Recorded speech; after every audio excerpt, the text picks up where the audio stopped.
Assalamualaikum warahmatullahi wabarakatuh.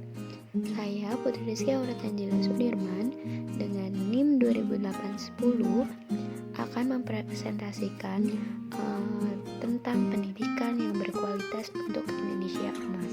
Nah, untuk menciptakan pendidikan yang berkualitas untuk Indonesia Emas ini juga telah disebutkan dalam Undang-Undang 1945 bahwa pemerintah negara Indonesia harus melindungi segenap bangsa Indonesia dan seluruh tumpah darah Indonesia, dan untuk memajukan kesejahteraan umum, mencerdaskan kehidupan bangsa, dan ikut melaksanakan ketertiban dunia berdasarkan kemerdekaan, perdamaian abadi, dan keadilan sosial.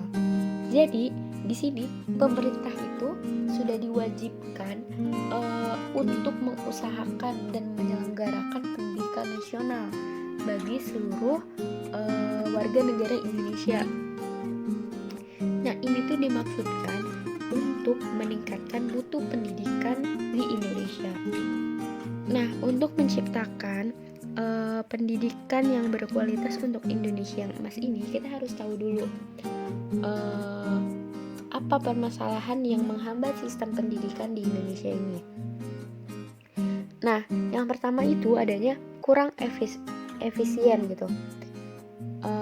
Pendidikan di Indonesia ini dapat dikatakan kurang efisien, yaitu dalam berbagai aspek. Yang pertama itu seperti aspek media. Nah, dalam aspek ini siswa diwajibkan untuk menguasai seluruh mata pelajaran.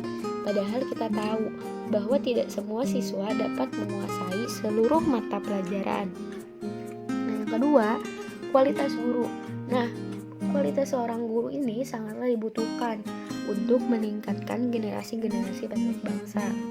Tapi yang pernah saya alami dan sering kita lihat gitu ya, yang saya alami ini ketika waktu itu saya sekolah, ada guru yang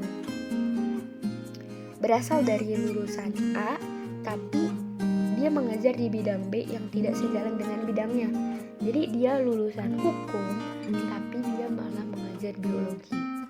Nah, itu menjadi kualitas seorang guru itu sangatlah dibutuhkan untuk meningkatkan generasi penerus bangsa. Yang ketiga itu adanya rendahnya relevansi pendidikan dengan kebutuhan. Nah, hal ini bisa kita lihat gitu dari banyaknya lulusan-lulusan yang menganggur. Menurut data Balitang Depdiknas 1999, setiap tahunnya sekitar 3 juta anak putus sekolah dan tidak memiliki keterampilan hidup, sehingga menimbulkan masalah ketenaga kerjaan tersendiri. Nah, ini tuh karena tidak adanya ketidakserasian antara hasil pendidikan dan kebutuhan dunia kerja, yang disebabkan kurikulum yang materinya itu kurang fungsional terhadap keterampilan yang dibutuhkan ketika peserta didik memasuki dunia kerja. Nah, yang keempat, mahalnya biaya pendidikan. Dapat kita katakan dari semua permasalahan yang tadi saya sebutkan, ini adalah masalah utama mengapa banyak sekali anak-anak di Indonesia yang putus sekolah.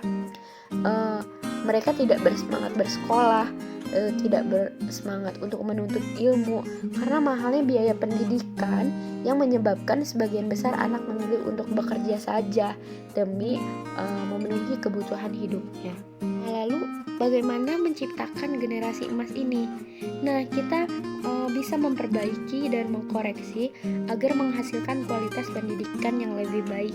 Dan untuk menciptakan generasi emas ini, bukan hanya pendidikan akademik saja yang kita butuhkan, tapi dibutuhkan juga pendidikan moral yang baik. Dengan pendidikan yang seimbang dan ideal itulah kita dapat menghasilkan generasi emas penerus bangsa yang akan menciptakan Indonesia emas di masa depan. Jadi teman-teman, dapat kita simpulkan untuk menghasilkan pendidikan yang berkualitas dan menghasilkan generasi emas ini, peran pemerintah juga sebagai pendukung dan penyelenggara sistem pendidikan juga sangat dibutuhkan agar terciptanya generasi penerus yang akan menciptakan Indonesia emas di masa depan. Mungkin cukup sekian dari saya, kurang dan lebihnya mohon maaf. Terima kasih telah menyaksikan video ini. Wassalamualaikum warahmatullahi wabarakatuh.